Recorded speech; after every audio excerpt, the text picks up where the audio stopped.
लक्ष्मीचा वास. मूर्खः यत्र न पूज्यन्ते धान्यं यत्र सुसंचितं दाम्पत्योः कलकहो नासीत तत्र श्रीः स्वयमागता. आचार्य चाणक्य येथे विद्वान आणि स्त्रियांच्या सन्मानात ख्याली खुशाली आणि शांतीची स्थिती सांगताना म्हणतात की जेथे मूर्खाचा सन्मान होत नाही, अन्नभांडार भरलेले असते आणि पतीपत्नीमध्ये भांडण होत नाही, अशा घरांमध्ये लक्ष्मी स्वतः येत असते. अर्थ असा आहे की ज्या घरात एकही मूर्ख मनुष्य नसतो, धान्य खाद्यपदार्थांनी कोठार भरलेले असते आणि पतीपत्नीमध्ये आपसात भांडण तंटा नसतो, अशा घरांमध्ये सुखशांती, धनसंपत्ती इत्यादी नेहमीच कायम राहते.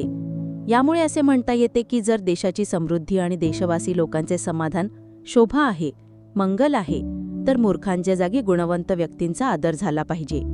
वाईट दिवसासाठी काळासाठी धान्य भांडारात भरून ठेवले पाहिजे आणि घरात, संसारात वादविवादाचे वातावरण निर्माण होऊ नाही दिले पाहिजे. जेव्हा विद्वानांचा आदर आणि मूर्खाचा तिरस्कार होईल, अन्नाचे वैपुल्य असेल आणि पतीपत्नीमध्ये सद्भावना असेल, तर गृहस्थांच्या घरात आणि देशात संपत्ती उत्तरोत्तर वाढत जाईल, यात संशय नाही.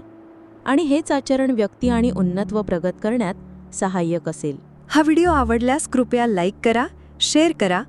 अशाच माहितीपूर्ण आणि प्रेरणादायी व्हिडिओसाठी आमच्या YouTube चॅनलला सबस्क्राईब करायला विसरू नका.